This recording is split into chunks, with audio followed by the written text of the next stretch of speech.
Restaurant Unstoppable, episode 122.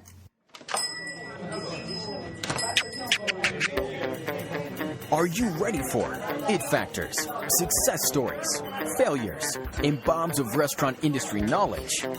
Then, join Eric Cacciatore and today's incredible guest as they share what it takes to become unstoppable. We all know to increase your odds of success, you need to increase your knowledge. With Audible.com, it's never been easier.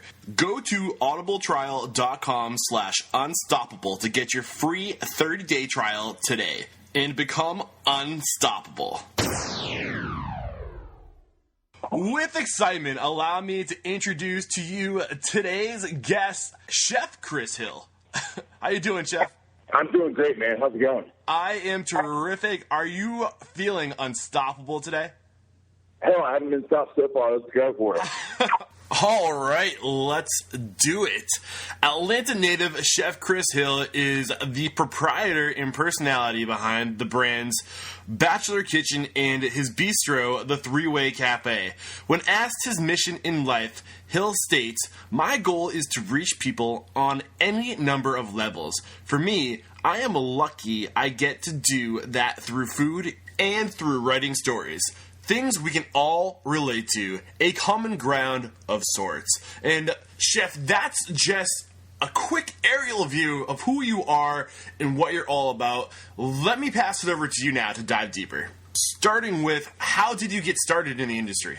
Well, it's a good question. I think we all have a different way of getting here. For me, it was kind of like a tug of war, I guess. I was, in high school. I went to school. I was understood we were going to go to college and probably go back and get a master's in whatever we wanted to, and then get a good job and start a family and do the whole time 9 to 5 and what I call the picket fence life. And I kind of started going down that route and realized, this isn't for me. I was doing consulting work. I wasn't happy. I was hating my job, and along the way through college. Even after I went to grad school, and along the way I was working in restaurants, and in my spare time I was, instead of watching whatever TV was on, that 6-7 years ago, I was studying. I was reading books on cooking and really just learning all I could, and finally just took a chance to leave the faith. And about 7 years ago, I kind of jumped in feet first, kind of cut the ropes behind me, and here I am today as a chef, as a restaurant owner, as somebody that loves what he does. So for me, I don't think there's one kind of certain instance, but rather a tug of war with myself, with my mind, with trying to reconcile the fact that I really want to do this. I really wanted to be happy with my life, but at the same time, I didn't want to let people in my life down and show them that this is what I was really passionate and wanted to move forward with. I love it, man. And I'll be honest, you're not my typical guest. And one of the reasons why I wanted to get you on the show so bad is because it's so clear that your passion is food, and your passion is, being able to connect with people and to provide happiness for people with food. But you found such a unique way to do it. And I think a lot of times people, they get into this industry, they open restaurants because they think that's the only way to get started. And I think you found a very unique path to take to get into the industry with Bachelor Kitchen and through telling stories, and it's just really cool, and I wanted to make an example of you. Well, thank you, man. I mean, I think now more than ever we have an opportunity to make things happen. Maybe we went to culinary school, maybe we didn't, maybe we've been working for a restaurant for a long time, maybe we haven't. Whatever it is, now we can start creating a brand for ourselves, creating a story that allows other people to connect with us, and that's kind of what I decided to do. Yeah, I mean, really, what a restaurant does, or people who get in the restaurant industry, they all have that commonality that they love food and they love making people happy. But today, with all the different mediums that exist, I mean, there's so many different ways you can do that. And I mean, you were able to kind of tap in to that frontal lobe of yours and to get creative and to find a way to do what you love. And our stories are kind of similar. Like, I was a commercial pilot and I got into aviation and I hated my life and I wasn't happy and I was $200,000 in debt. And I was like, there's no way I can get into this industry now. I've created such a roadblocks for myself. But then I just started thinking, getting creative. There's got to be a way I can talk to people that are similarly passionate, and I think you're doing that same thing. You're finding a unique way to get into the industry, and I think it's really inspiring. We can learn a lot from that. Absolutely, man. And while we're still somewhat young and undecided, why not go for it? Why not give it a chance? Yeah. And if it doesn't work out, it doesn't work out. But if you find yourself really loving it and wanting to dive deeper and making a life for it, then go all in and figure out a way to make it happen. Yeah, man, right on. So I feel like I know you a lot better now. I feel like the folks at home listening in know you, and we need to get that motivational, inspirational ball rolling. Not that it's not already rolling, but I want you to share like a success quote or a mantra that you apply to your everyday life. Oh man, I have hundreds. I mean, it's funny. Growing up, my sister had this big quote book, and I always tell her, I was like, I want to be a quote maker. And I grab her book and I write quotes in there that I would just kind of come up with myself.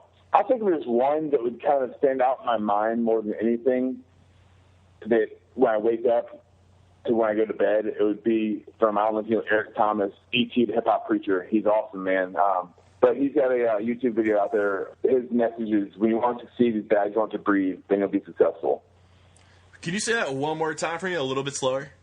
Yes, when you want to succeed as bad as you want to breathe, then you will be successful. When you want to succeed as bad as you want to breathe, then you will be successful. Man, that is a good one. I love it. That the first time somebody had a hip hop reference on the show too, which is great. Yeah, if you get a chance, check this guy out. His name's Eric Thomas, and he's got an awesome YouTube page out there. He's got a bunch of motivational type stuff, but he put this one video out there with an example of this athlete who's trying to find a mentor and trying to figure out how it is that he can succeed. And long story short, there's all these shortcuts do you think you can take to kind of get there faster. And in reality, he finally realizes, when I want to succeed as bad as I want to wake up, as bad as I want to be alive, then I'll be successful. I love it, man. And, how does that really connect with you? In a number of levels. I mean, I look back at my life when I made the plunge into restaurants, and then when we opened up my restaurant, I have a business partner, but like a lot of us were hustling, and I was working at a nightclub that my cousin owned. I was managing that at night, so I was working 15, 18 hours a day. When you're grinding it out, when you're doing that, or when you're on the line and you feel like you don't have any more after working a 15-hour shift, I kind of pull this up and think, man, you want this so bad, keep going for it, keep going for it.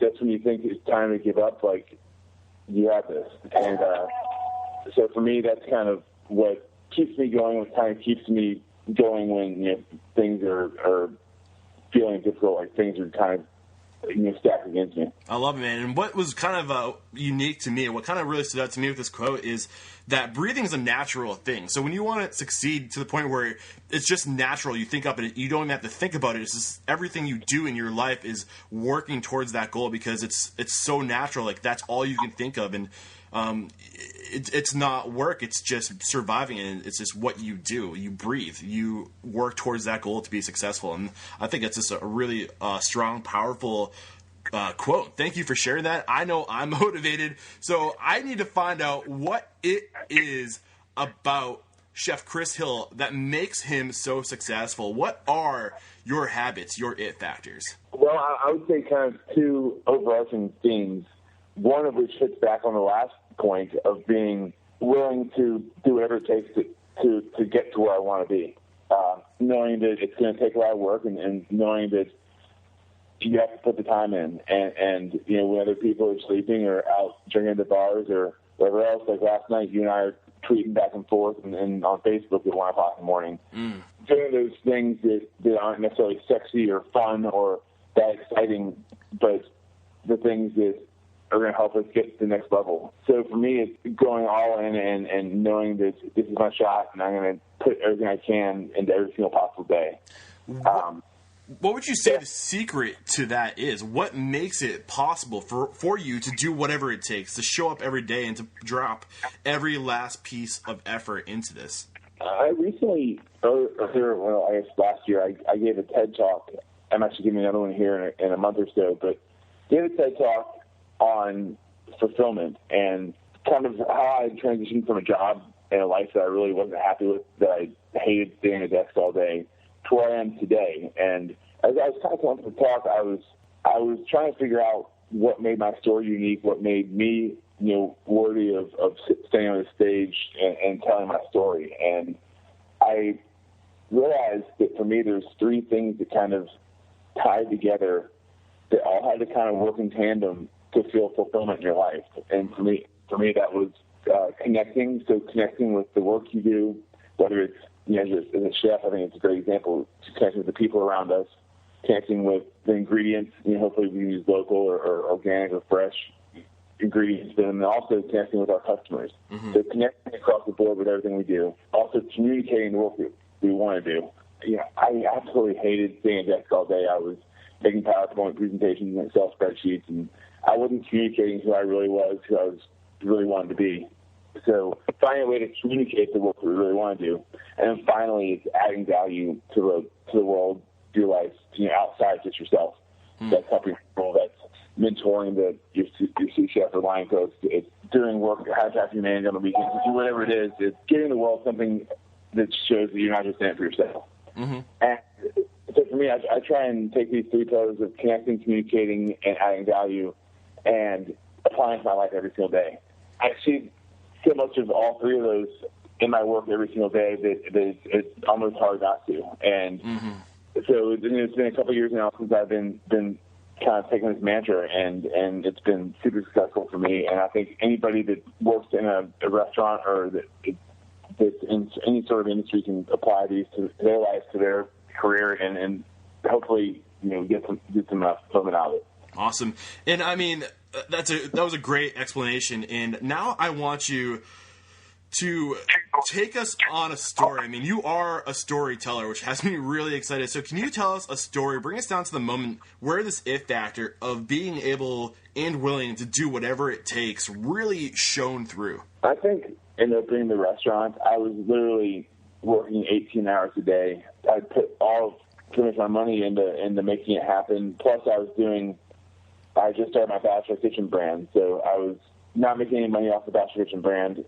As most restaurant owners know, starting out, like, if you don't have much money for yourself, you're not making much money off that. So I was hustling at night to try and make ends meet, to make rent, to make trial payments, all that kind of thing.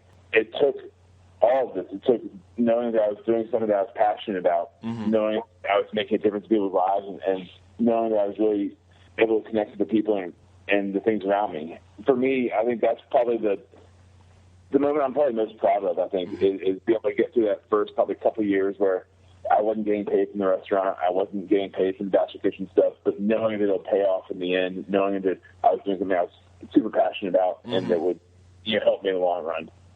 Yeah, and you say doing whatever it takes. Can you think of like one that was just like, whoa, I can't believe I just did this. I was willing to do this to get to my goal, to my dream. Can you think of one example?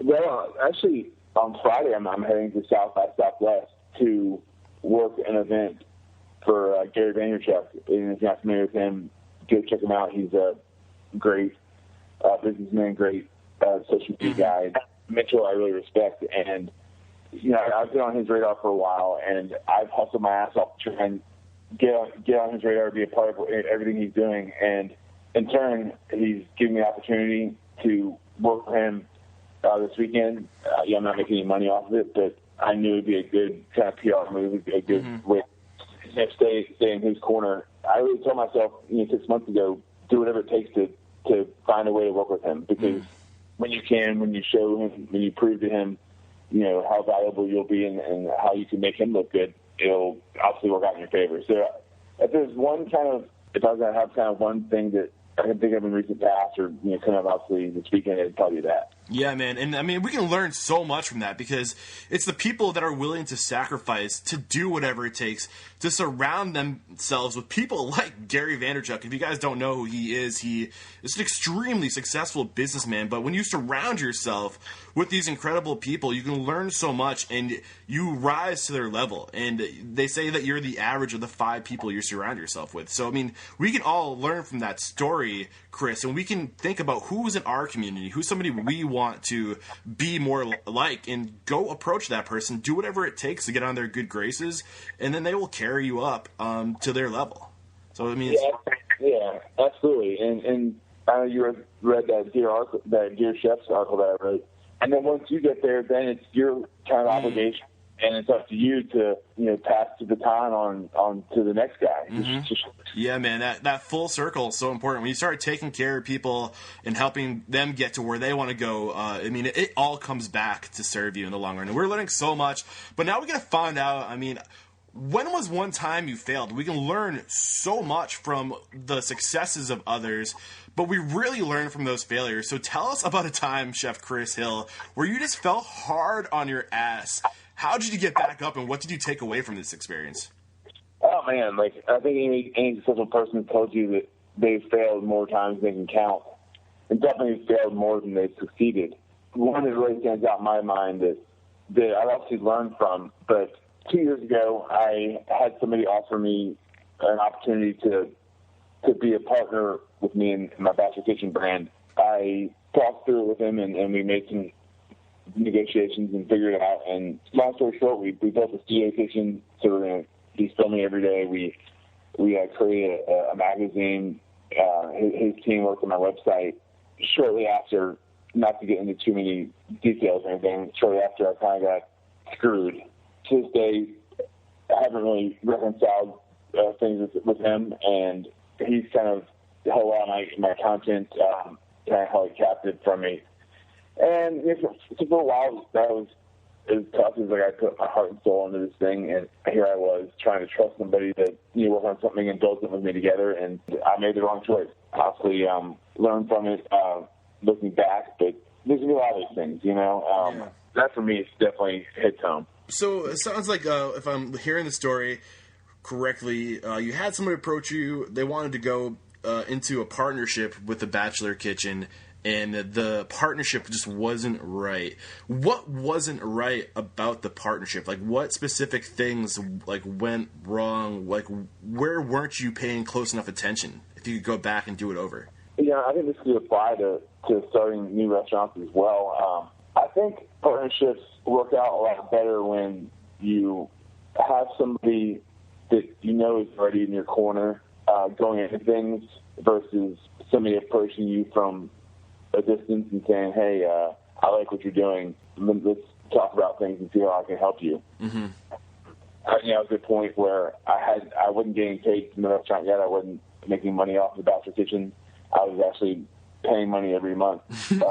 I know what that's like. Yeah, I mean, it was, and I was like, I want to make this thing happen. Here he is. He's saying he can make me, $3,000-$4,000 off of advertising and other opportunities. Dollar signs start flashing. I'm like, this will be kind of not my break necessarily, but it'll be my sigh of relief. Like, okay, I'll get over the hump, and I'll be okay after this. More than anything, I think it was two different personalities that are both passionate but couldn't see eye to eye. Like, he couldn't understand.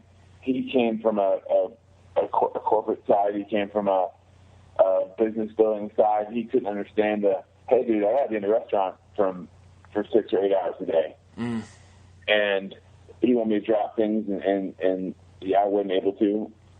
I had made great, prior obligations with the restaurant and my team there. So it was probably more than anything, I think, two heads that weren't able to agree on as much as they thought initially. Mm-hmm. I would say don't trust people, but that's not how I roll. I think you just live and learn and roll with it and find ways to try and make sure it doesn't happen again and realize, hey, not everybody's going to be who I want them to be. Not everybody's going to act where I want them to, and that's part of life. I have to deal with it and move on. Absolutely. And they say there's no such thing as a failure as long as you're failing forward and taking away a life lesson. And if you could just say, like, in one sentence, what you think the forward was in this, what the life lesson was, what would it be? That's a good question, because I think more than anything, I think it would probably just be to keep trusting people. Even though I couldn't trust him, and there's certain people along the way, like we've all been in restaurants and seen people that we can't trust. To show up and to keep doing that, I think it keeps you a happy person. It makes you appreciate the people around you a lot more, and in hiring, I think it makes things a lot easier. Mm-hmm.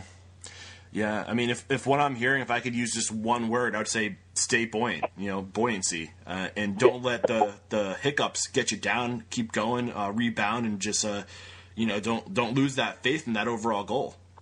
Yeah, absolutely. I love it, man. I don't know if you know who Seth Godin is, but he's a solid marketing guy, and he always talks about the guy who ends up winning is the guy who fails, but doesn't fail too big. Keep showing up every day and don't screw it up too big, and you'll be fine. Mm-hmm. I love it, man. Great stuff. Thank you for sharing both of those stories with us. Now we've reached the part of the show that I've called Knowledge Bombs, because you're just going to blow us away with little bits and pieces of restaurant industry bombs of knowledge. You ready to do this? Yeah, man. Let's go. All right. The first question I have for you is, what advice do you have for funding a restaurant? I think it ties back in a little bit to what we just talked about. I think it's important to really know who you're getting involved with.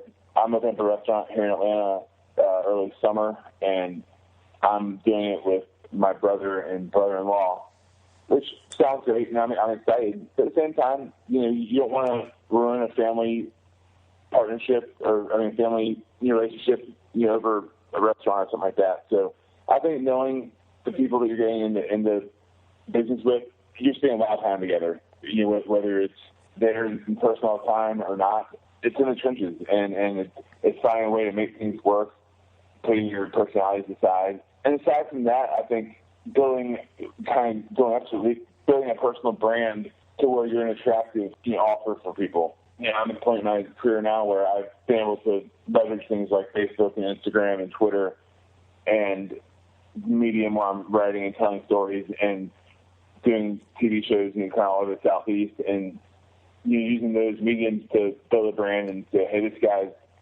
worth getting a business with because of X. Mm-hmm. Yeah, man, you definitely bring a lot to the table. I get that. So awesome. The next question I have for you, Chef Chris, is what advice do you have for hiring good people? Oh, man, I'm one of those old souls, man. I like to look for the good in people. I like to give people the benefit of the doubt. I'm not going to say that it's better to hire people out of culinary school or it's better to hire people that have kind of learned for themselves. I've done both. But I think it's important to find people that fit your culture, that you have a restaurant or you're building a restaurant and kind of what you're looking for with your style, with the people that you're working with, their style. How can this person fit into what we're trying to do? Mm. And once you do hire them, give them every opportunity to succeed and be able to help them leverage what they're trying to do. I think the first thing you have to do is show that, hey, we want you to be here because we want you to succeed, and kind of help them out first. And in turn, they're willing to work their ass off for you. Absolutely. And I mean, you said, you want to make sure they fit your filter and that they will, kind of go with your culture. I mean, how important do you think it is to be clear on what your filter is and to map out those visions and missions and what you're all about? That's a good question. I think it's a solid question. I think it's probably one of the things that we're as people and also as businesses probably force that. And that would be, I think, self-recognition, knowing kind of who we are, and then communicating that to the people around us.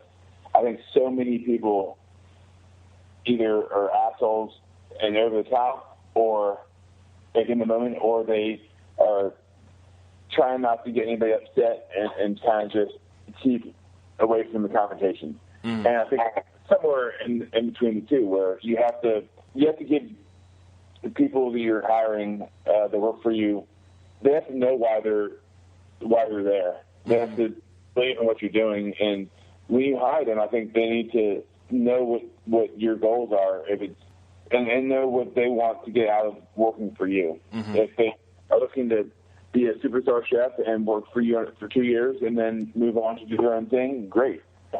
Maybe they don't want to do their own thing. Maybe they want to have stable hours and a stable pay and just kind of grind it out for 5 or 10 years. Whatever it is, I think it's important to communicate that both ways. Yeah, and I would like to add, I had Nick Cirillo on the show. I think it was episode 99, and he wrote a book. I think it's Nick's Place.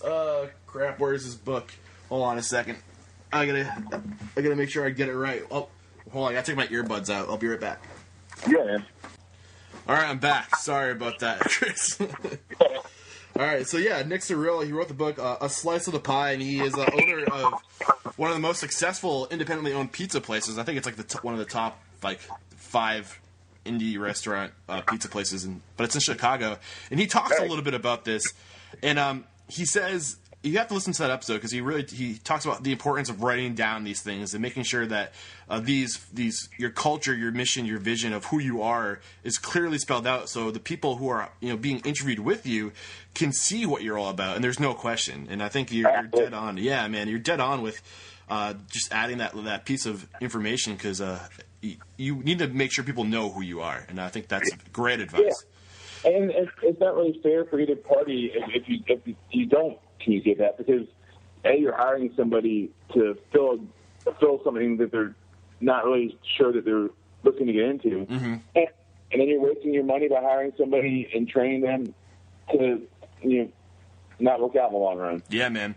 And you kind of already touched on this, but when you find these good people, what's your advice for keeping them?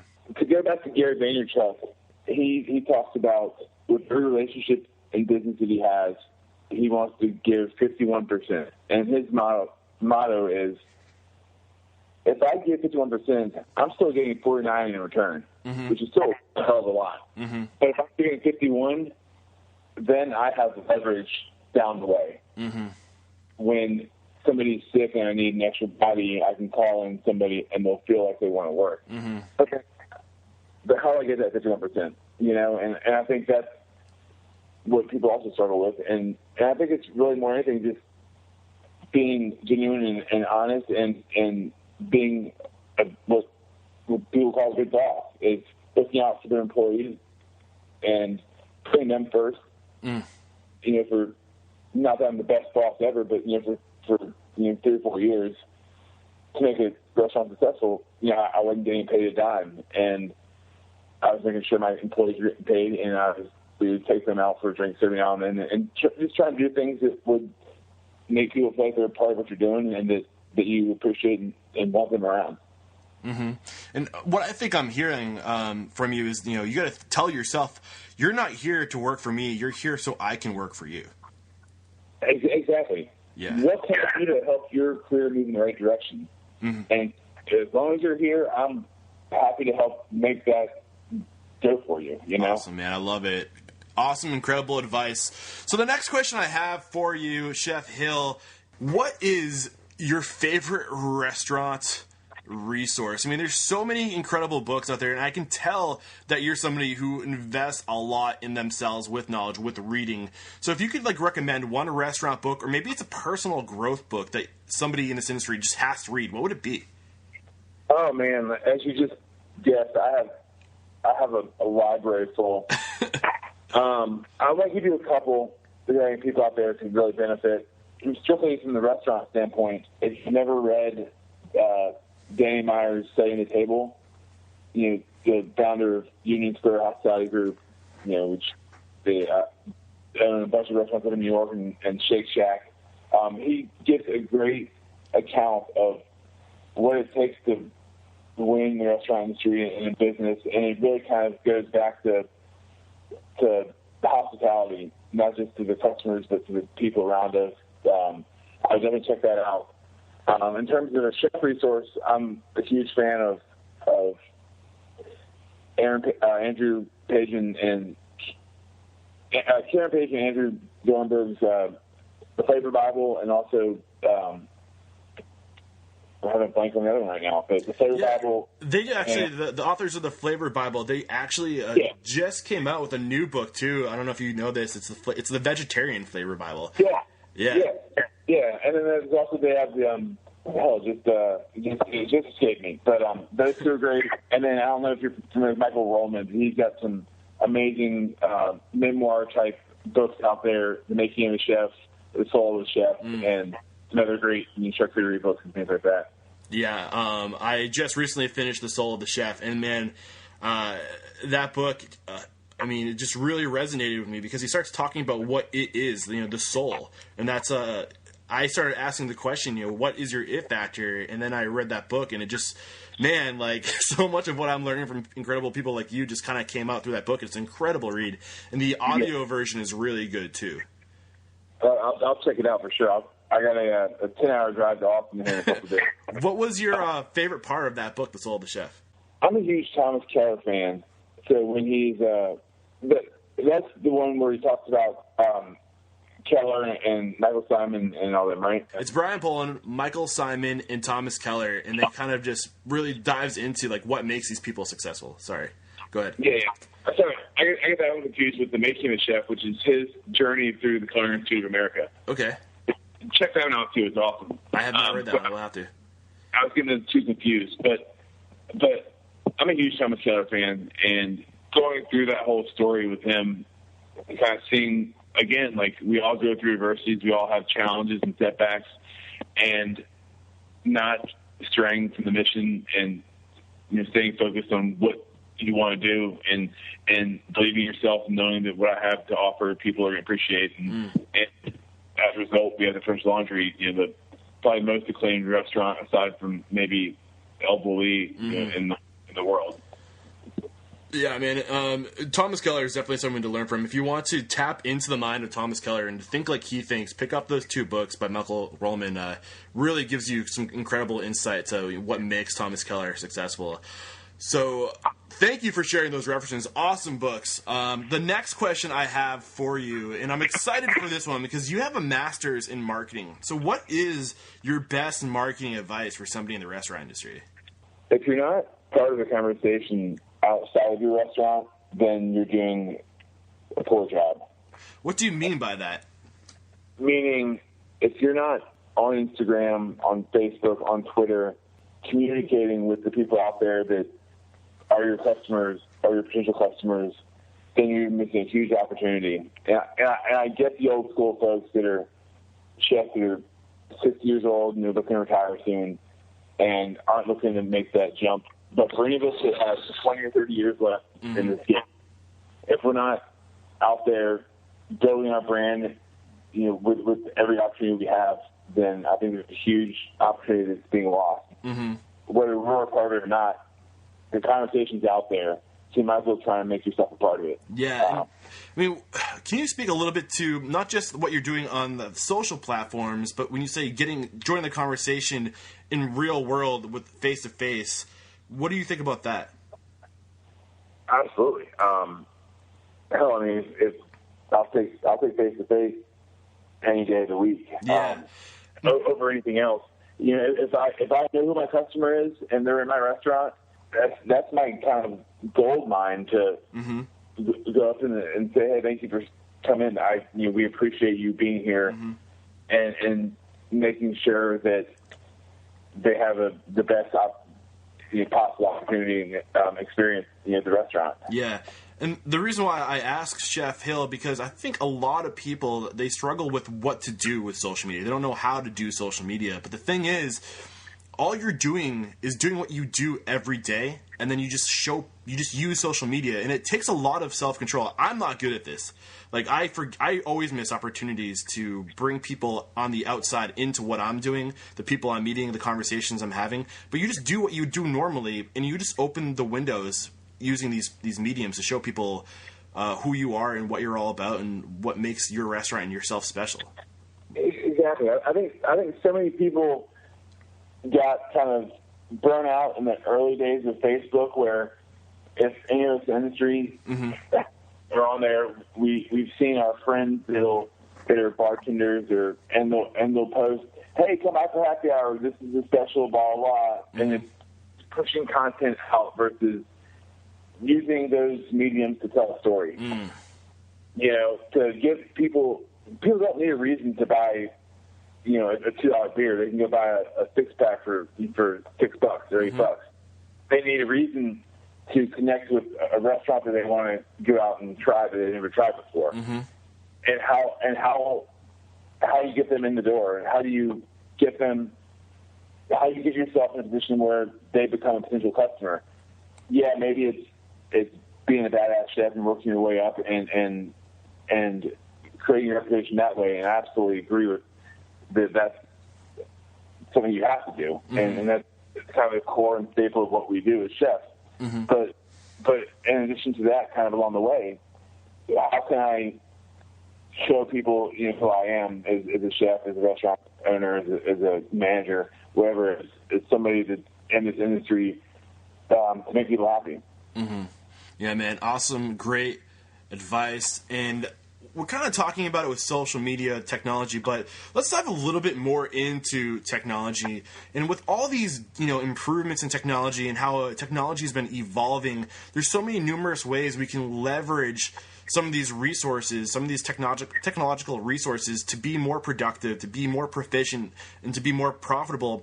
Are there any front of house or back of house resources, or maybe some resources as an entrepreneur that you're leveraging in your everyday life that you'd like to share with us and that you'd put your seal of approval on? If there's one of my biggest flaws, it would be I'm kind of all over the place with my hands doing different things and needing to kind of tightly package everything to where I can be more effective and efficient on a day-to-day basis. So any sort of organizational or time management app out there is right up my alley, and I'm all ears. I've been using Google Inbox to help kind of sort through my email. It's a really awesome filter for that. But and then I use things like Evernote to keep track of my brain.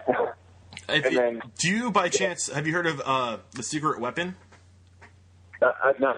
Oh, man, I had Ryan Turner on the show yesterday, and he talked about The Secret Weapon, which you use in conjunction with Evernote, and it kind of teaches you how to leverage Evernote to its fullest capability. And I'll send you that if you are interested. Sorry, I didn't mean to cut you off. I just got really excited. Yeah, I'm absolutely interested. Anything that can help make our lives easier. I think there's so many things kind of going on that we think of that we're running around doing, that anything that makes things easier, absolutely, man. So you mentioned Google, what was it? Google Docs? It's like Google Inbox.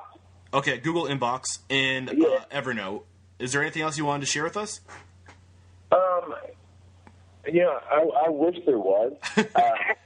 And if there's any users out there that want to hit me up on Facebook or anything and share useful tools they have, I'm all ears. I need to be better about scheduling and about prioritizing certain things, for sure. Cool. Well, I think half the battle is recognizing that you could be better, and you got that done. So, I think we all could be. So, yeah, man, we can learn a lot from that. So, all right, cool. Thank you for sharing those resources with us. And we have reached the part of the interview where if you could go back in time and give yourself one piece of business advice, maybe when you made the decision to get out of your previous career and you decided, you made the commitment that you're going to commit yourself to a career in hospitality, in the food and beverage, what one piece of advice could you give yourself if you could go back in time? I would give myself the same thing that I would give anyone that is deciding to go all in at whatever age, whether they're fresh out of high school or finishing culinary school or somewhere along the way. But looking at where I was and trying to have self-awareness and realize there's no reason not to go completely all in, like, from the start. I think there's a part of me that was kind of resting, was kind of holding back a little bit, and I would have told myself just to go for it, man, and to know that, like, every single day that goes by, like now I make it a priority to try something new in the kitchen every single day. And maybe that's something small. Maybe that's finding a small variation of a recipe, or maybe it's working on my skills in a certain way. Whatever it is, finding one small thing to do every single day. And if I do that at the end of the year, that's a hell of a lot of new things I've tried. And then after 5 or 10 years, how many new skills have I developed over the course of my career? And I would tell myself to do that, to know, hey, this is what you're signing up for. You get one shot at this thing called life, and there's no reason not to show up every day trying to do your best. I love it, man, and I that's one of the many of the if factors that are mentioned on the show is this constant improvement, always learning, and that's what I'm hearing from you is always be looking to improve and to learn something new every day, and just to pull the trigger. And one of my favorite sayings is ready, fire, aim. You're not going to be the best, but you got to pull that trigger, and then as you do these things, you will get better, and then you can start to get a little more focused and get that aim down. But yeah, like you said, you just got to start and go all in. Yeah, and I think it's recognizing that I don't have to be perfect, and if we've ever had a sous chef or somebody who works for us, we know that they're not perfect either, and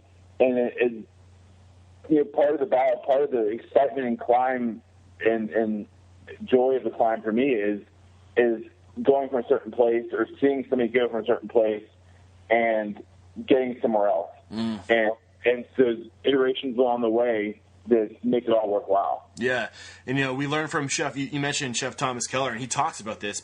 Perfection is relative, because if you're always searching for perfection, when you get to perfection, you're going to try to do it even better. And perfection is just a standard you're shooting for. So if you're always improving, I think the goal is just to be better than yourself than you were the day before. And yeah, man, awesome. Yeah, and just to kind of touch back on that. With perfection or success, if it's relative to achieving a Michelin star or relevant to creating whatever, if it's relative to certain things that we think are important in terms of our career, then we'll never feel successful because that bar will always be changing. But if we find enjoyment in what we do every single day, knowing that we're moving towards something special, that yeah, absolutely. Yeah, man. I think one of the Thomas Keller's, my favorite quotes from him also is, I'd rather have desire over passion, because passion fades, but desire is unwavering and is always there. I love it, dude. You've been incredible, and I've asked all the questions I have for you. Is there any question you think I could have asked that would have made this interview more impactful? There's one that, one kind of idea that, I don't know how you really ask this, but I'd love to hear kind of some thoughts and perspectives from some other guests or future guests, but it's an idea that I haven't really reconciled with myself, and I'm actually currently writing another book called Beyond the Line, which is the life of a cook, life of a chef, life of a restaurant person outside the kitchen. How I make not just all the stuff that doesn't have to do with cooking, and making a successful life for yourself. And I think one of the biggest challenges I've found, and I think you've probably seen and read about, is reconciling a demanding physical career with loved ones, with family, with friends, with trying to balance those relationships. And I'd just be curious to kind of hear what some people have to say about that. So if you could, what would the question be and then answer it? Tie back into, like you said, you surround yourself with the 5 people that you kind of become, right? Yeah. well, we don't always have that luxury. Our parents or siblings, or maybe we're already married to somebody, and they get frustrated with where we are in our career. We can't be there for Christmas Eve dinner because we have to do 200 covers on that night, or whatever it is. Finding ways to, I guess, surround ourselves with the people and also leverage those relationships to show that, hey, we're trying to do something special for ourselves that's important to us, that means a lot to us, and we want you to be a part of it. Mm-hmm. So how do you do that? For me, this is something I struggled with my girlfriend before, with wanting me to be able to go on certain trips or be able to plan certain things, so far out in advance. I'm not quite sure because of potential caterings or potential opportunities that might come up, and having frustration come on that end. And I think communication's key. I think showing up every day and showing them who you truly are, and if they can't see that you're really doing your best you can to create a career and a life that you think will help benefit them in the long run, then I think that's hard to deal with. Awesome, man. You've been an incredible guest, and we're going to wrap it up. And I have everybody wrap it up by calling out one indie restaurant professional they admire and believe would be a great guest mentor on the show. So who do you have for us? I have I don't know if you're familiar with Chef Andrew Grell. He's out of California. He owns a Flatfish restaurant, which started as a kind of upscale seafood shack, I actually call it. And they started not too long ago, 3-4 years ago, and now they've started expanding, and they have a location in Dubai. They have 3 or 4 in California, and I think he'd be a cool guest. He's a fun guy. He's got great energy, and seeing kind of how he's scaled what was a small seafood shack into something that's pretty cool. Awesome, man. Andrew, look up, man. I'm coming after you. And Chef Hill, how can the folks at home connect with you if they want to learn more about what you're all about, to dive deeper into some of the conversations we had today, or maybe just to come work for you out in Virginia? How can we connect? Well, I'm all over social media. I answer every single email that comes to my inbox. So shoot me an email at chris@bachelorkitchen.com.